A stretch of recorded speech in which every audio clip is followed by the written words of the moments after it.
Hello friends, welcome to Study Glows में आपका बहुत बहुत स्वागत है। इस लेक्चर में हम ordinance to protect health care workers के बारे में डिस्कस करेंगे। जैसे जैसे कोरोना वायरस के केसेस बढ़ते नज़र आ रहे हैं, वैसे वैसे हेल्थ केयर वर्कर्स के अगेंस्ट भी वायलेशन बढ़ता जा रहा है। इस लेक्चर में हम हेल्थ केयर वर्कर्स के खिलाफ हो रहे वायलेशन से बचाने वाले ऑर्डिनेंस के बारे में चर्चा करेंगे, जानेंगे ये न्यूज़ में क्यों है, ऑर्डिनेंस को पास करने के लिए या उसको पास क्यों किया जा रहा है, उसकी क्या नीड दिखाई दी, स्टेट लॉज में क्या खामियां देखी जा रही हैं और अमेंडमेंट में क्या प्रावधान रखे गए हैं जिससे डॉक्टर्स और हेल्थ केयर वर्कर्स के अगेंस्ट हो रहे वायलेशन से उन्हें बचाया जाएगा। एपिडेमिक डिसीज़ एक्ट 1897 के बारे में भी जानेंगे और cognisable and non cognisable offence पर भी एक नज़र डालेंगे। आइए स्टार्ट करते हैं लेक्चर। सबसे पहले बात करते हैं ये न्यूज़ में क्यों है। देखिए, प्रेसिडेंट ने हाल ही में एक ऑर्डिनेंस पर अपनी एसेंट दी है जो कि हेल्थ केयर वर्कर की अगेंस्ट हो रहे वायलेशन से प्रोटेक्शन को लेकर है। आजकल हेल्थ केयर वर्कर्स को कोविड-19 पेंडेमिक का स्प्रेडर माना जा रहा है कि ये पोटेंशियल स्प्रेडर हो सकते हैं, ये कोविड-19 फैलाने वाले हो सकते हैं, जबकि ये फ्रंट लाइन पर आकर काम कर रहे हैं, इस पेंडेमिक से लड़ रहे हैं। पब्लिक इनको आए दिन नुकसान पहुंचाती है, कभी इनकी प्रॉपर्टी को, कभी इन्हें खुद को, कभी इनको इंजरी देकर, कभी कैसे। हमें डेली ही केसेस रिपोर्ट होते हुए नज़र आते हैं। इनके खिलाफ काफ़ी हरासमेंट काफ़ी दिखता है और कभी इन्हें हरासमेंट इनके घर में जाकर, जहां ये काम कर रहे हैं, वर्क प्लेस, हॉस्पिटल्स में जाकर या क्रिमेशन ग्राउंड्स तक पर हमें हरासमेंट देखने को मिला है। तो ये सब क्यों हो रहा है, इसके खिलाफ एक ऑर्डिनेंस लाया गया।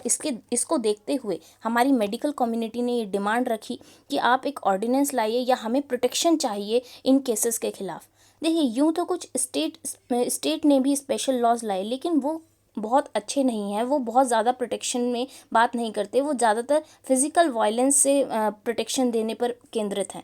ज़्यादा उसमें स्ट्रिंजेंट प्रोविजंस नहीं हैं, ज़्यादा उसमें हरासमेंट घर पे और वर्क प्लेस में जो होता है वो चीज़ें कवर नहीं हैं। तो इसको लेके ऑर्डिनेंस लाया गया। मैंने अपनी एक्सप्लेनेशन में ऑर्डिनेंस के बारे में जिक्र किया है, तो आइए जानते हैं ऑर्डिनेंस क्या होता है। देखिए, ऑर्डिनेंस एक लॉ होता है जो कि स्टेट या नेशनल गवर्नमेंट लाती है। इसमें हमें लेजिस्लेचर की कंसेंट नहीं चाहिए होती है। आर्टिकल 123 प्रेसिडेंट को ये पावर देता है। Article 123 of Indian constitution president को पावर देता है कि जब दोनों हाउस सेशन में नहीं हैं तो आप एक ऑर्डिनेंस ला सकते हैं।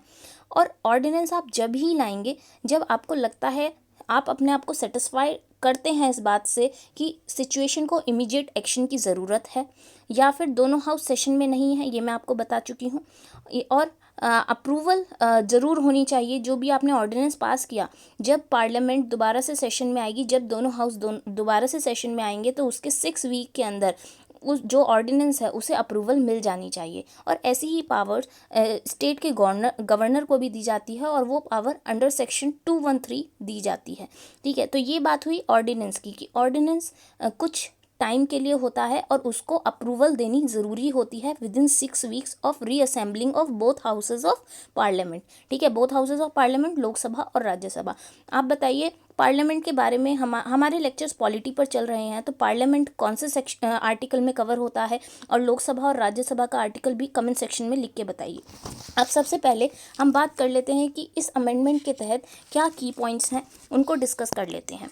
देखिए, इसमें हेल्थ केयर वर्कर्स को प्रोटेक्ट करने की बात की गई है। उनके खिलाफ जो हरासमेंट होता है पब्लिक के द्वारा या उनके लैंडलॉर्ड्स, मतलब वो किराएदार हैं कहीं पे तो मकान मालिक उनका शोषण करता है, या नेबर्स के द्वारा कोई शोषण किया जाता है, तो ये सारी इस चीज़ में कवर हैं।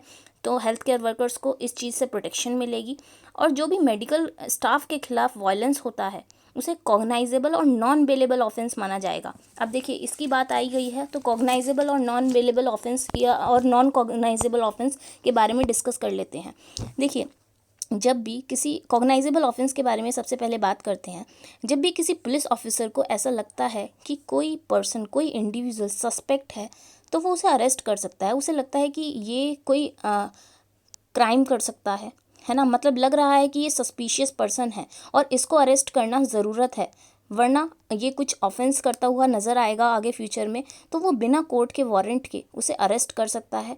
और ऐसा लॉ कमीशन रिपोर्ट के 177 लॉ कमीशन रिपोर्ट के अनुसार भी कॉग्नाइजेबल ऑफेंस वो होते हैं जिनमें इमीडिएट अरेस्ट की ज़रूरत होती है।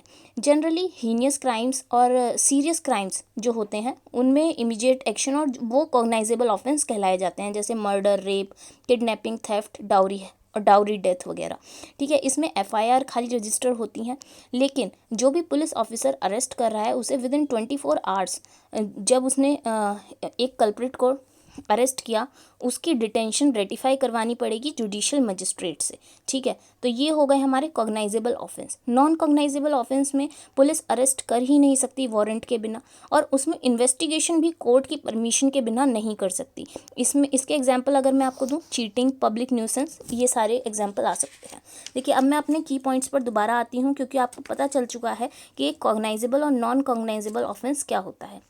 देखिए, अगर कोई हेल्थ केयर पर्सनल को इंजरी देता है या उसकी प्रॉपर्टी को लॉस देता है तो उस कॉम्पनसेशन का प्रावधान इस ऑर्डिनेंस में रखा गया है। इसमें हम एपिडेमिक एक्ट 1897 को अमेंड करने की बात कर रहे हैं। तो सबसे पहले एपिडेमिक एक्ट क्या है उसके बारे में भी थोड़ी सी जानकारी ले लेते हैं। देखिए, एपिडेमिक एक्ट 1897 फरवरी 1897 में पास किया गया था, और जब बबनोई प्लेग का आउटब्रेक हुआ था, बेसिकली बॉम्बे प्रेसिडेंसी में हुआ था। और ये जो आउटब्रेक था बुबनोई प्लेग, ये फ्लीज़ के माध्यम से होता है। फ्लीज़ जो होती हैं वो नॉन फ्लाइटलेस इंसेक्ट होते हैं। ये करीब 2500 नंबर होता है इनका, और ये बीमारी फैलाते हैं। तो जब ये एपिडेमिक एक्ट 1897 लाया गया था, और इसमें क्या प्रोविजंस हैं कि जो डेंजरस एपिडेमिक डिसीज़ हैं उन्हें रोकथाम के लिए ये एक्ट है। ठीक है, उसके खिलाफ जो भी पर्सन्स या ऑफिशियल्स इसमें कवर होते हैं, उसके अंडर काम कर रहे हैं, उनको प्रोटेक्शन दी जाती है।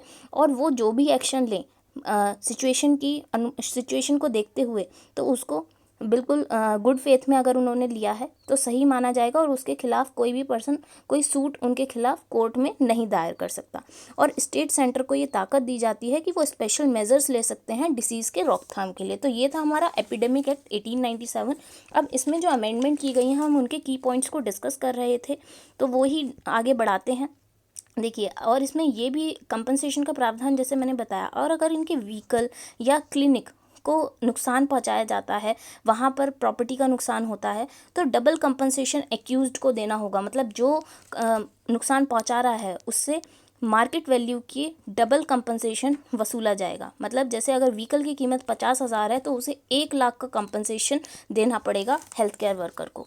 और इन्वेस्टिगेशन काफ़ी टाइमली होगा, ये करीब 30 दिन में कंप्लीट हो जाएगा, और फाइनल डिसीजन जो है वो 1 साल के अंतर्गत आ जाएगा।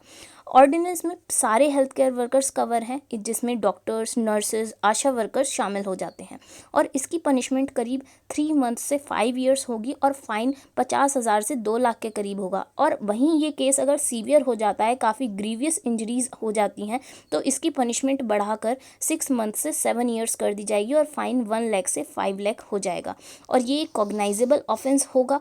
जो भी इसमें अगर ऑफेंस करते हैं डॉक्टर्स के खिलाफ, जो पब्लिक लैंडलॉर्ड्स, जैसा मैंने बताया पब्लिक लैंडलॉर्ड्स और नेबर्स, तो इसे कॉग्नाइजेबल और नॉन बेलेबल ऑफेंस का करार दिया गया है। मतलब नॉन बेलेबल मतलब अगर पुलिस अरेस्ट कर लेती है तो बेल भी नहीं होगी, नॉन बेलेबल है। तो ये थे कुछ की पॉइंट्स ऑर्डिनेंस से रिलेटेड। आपका क्या कहना है, आप क्या सोचते हैं? आप कमेंट सेक्शन में अपनी राय लिख सकते हैं। अगर आपको कोई भी क्वेरी है तो आप मेरी फेसबुक प्रोफाइल राशि सिंगल पर पूछ सकते हैं, मैं ज़रूर आंसर करूँगी। ये था आज का एनालिसिस। मैं जल्द ही एक नए एनालिसिस के साथ दोबारा हाजिर होंगी। टिल देन पढ़ते रहिए, बढ़ते रहिए। Thank you very much.